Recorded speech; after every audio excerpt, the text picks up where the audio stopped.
Hello everyone, and thank you so much for tuning in to my most recent painting called Felurian. For those of you who are not familiar with the name Felurian, that is a character from a novel that I absolutely love, and I'm anxiously waiting for the third installment, just like everybody else.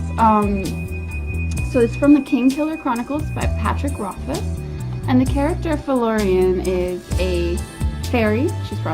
She's part of the Fae, and she lures men to their doom with her irresistibility and takes them back to the Fae world where they basically worship her to death. So yeah, it's a fun way to go, and I'd probably, be right along with those men. But she is a very fun character for me. As soon as I read her, I knew I wanted to paint her. There's some really gorgeous imagery that Patrick Rothfuss described with her about. Specifically, she's got butterfly eyelids, and I just thought that was really cool. Butterfly winged eyelids. So I wanted to play off that and put all these butterflies around her. She is also, she's not a human woman. She's kind of lacking a little bit of humanity, and that's kind of replaced with like this wild, creature-esque kind of personality. Or almost, I don't know, I kind of want to say like a young innocence. It kind of goes hand in hand, almost like a toddler before they've been taught right from wrong. And she's just kind of this 1,000-year-old adult, but hasn't been taught the little bits of humanity that the rest of us have. So I like that she's kind of got this wild femininity about her, and I really wanted to capture it in the painting. This painting is also really special to me. I don't know if I've ever taken this long to complete a painting, ever. And the reason why it took me so long is because I started this painting in Miami when I lived there a couple months ago, and then I packed it up halfway through and moved to Georgia. And the move was really tough. I had to go to California to pick up all of my boyfriend's things and drive them across country. So we were moving from two parts of the world to one spot. So we had all this stuff to do. And once we moved in, I set up my studio, but it was tough for me to find the motivation to pick this back up. It was, I had been interrupted from my flow, and I had to really work to get it back and want to pick this up and finish it. And it's also special for another reason, because I had started in acrylics in Miami, and then once I got here to Georgia, I decided that it would be a good idea to finish her in oils.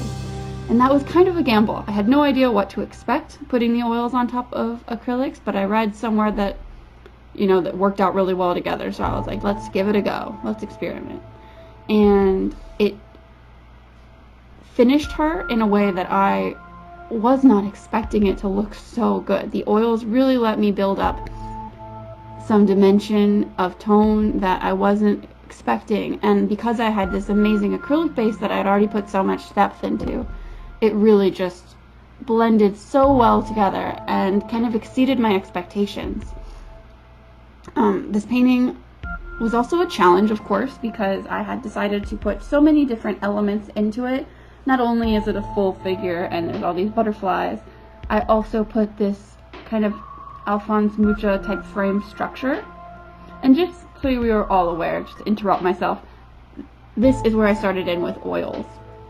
I picked it up and was like, we're gonna finish her in oils. Okay, so just sidebar there. So for the frame that goes around her, I had decided to challenge myself to create this kind of opalescent Fae type of material that would be reflective of many colors, but also keep that light, almost pearlescent color to it. It was definitely difficult. I'm having trouble even describing it, but I had an idea in my mind, and it was something that I just played with until it came out to where I wanted it to.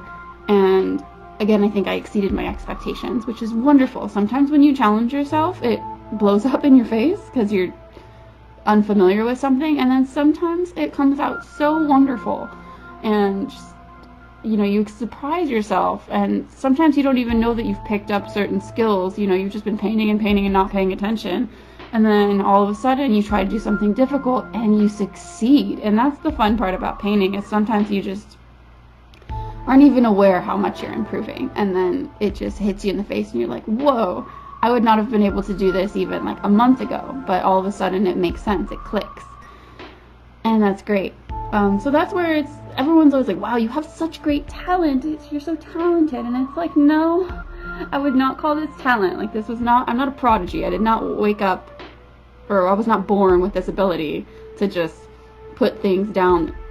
I had to practice, and most artists have to practice. It is a long labor of love until you get to a point where you can put things out that you can be really proud of, that actually start to make sense and other people actually like, because you have to train yourself. You have to train your hand, you have to train your eye, you have to really study the world around you, like the physics of things, understanding the way light behaves and bounces, and all of that goes into everything, and understanding the way colors work. Color theory took me forever to understand, and now I'm like at a point where I'm like, yay, this is making sense. So if you're out there and you are struggling, just, you know, don't be too hard on yourself. It takes time, but you'll get there. We all do. You just have to keep at it. Don't give up. That's really what ends up happening. People, they start with their art and then it doesn't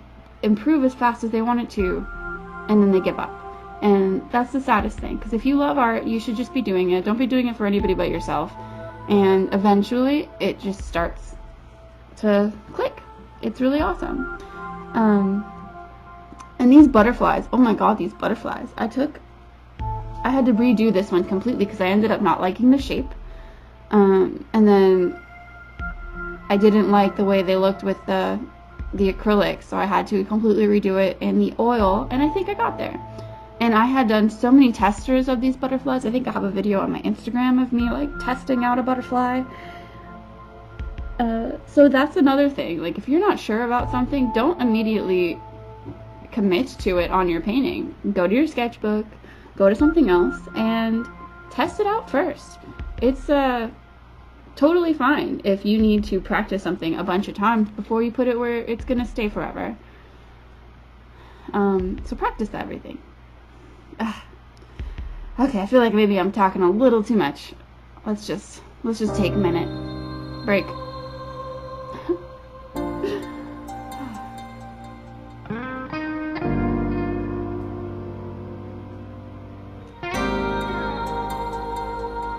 The hands, of course, were difficult. As every artist knows, hands are difficult. And the foliage around her was something I hem-hawed over. I was like, I don't know if I'm gonna put it, I don't know if I'm gonna put it, I don't know if I'm gonna put it. And then one day I was like, screw it, we'll put it, see if it looks good. If it doesn't, I paint over it, no big deal. And then I think it really added to creating the realm, the fairy realm that I had wanted, creating that little shrubbery, all these curly cute things with the tiny little flowers coming off of them. And I do have tape over her breast just to make it a little more YouTube friendly. If you want to see the version without the tape, please follow me on my Instagram. You can find me at Whitney Page Art, and I'll put the link in the description. I think I'm also going to release a version on my Patreon for my patrons, where I do show myself painting, because I do have that footage. I just didn't want to put it on YouTube for, you know, obvious YouTube reasons.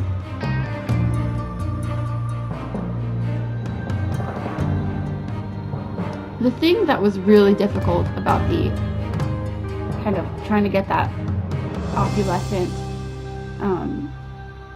structure around her was I was so afraid to make the contrast necessary to create it, make it reflective. And that's something that I think I struggle with a lot, actually. It's the fear of making something too dark. And in reality, even light things, when they have shadows, the shadows are dark. And it takes me a while to really build up that contrast that gives the effect that I want, gives the dimension that I want. And I think a lot of other artists struggle with creating that contrast and getting the courage to just put it down and do it, and, you know, build it up to the depth that it needs to be. But, you know, after, how long did it take me to get this one done? Maybe 30 hours, probably. After 30 hours of building up the contrast, I think I finally got it where it needed to be. Yeah, labor of love, but totally worth it in the end. There's nothing better feeling than completing a painting. Alright guys, well thank you so much for watching. If you've made it this far with my ramblings, please feel free to subscribe, give it a thumb, all that.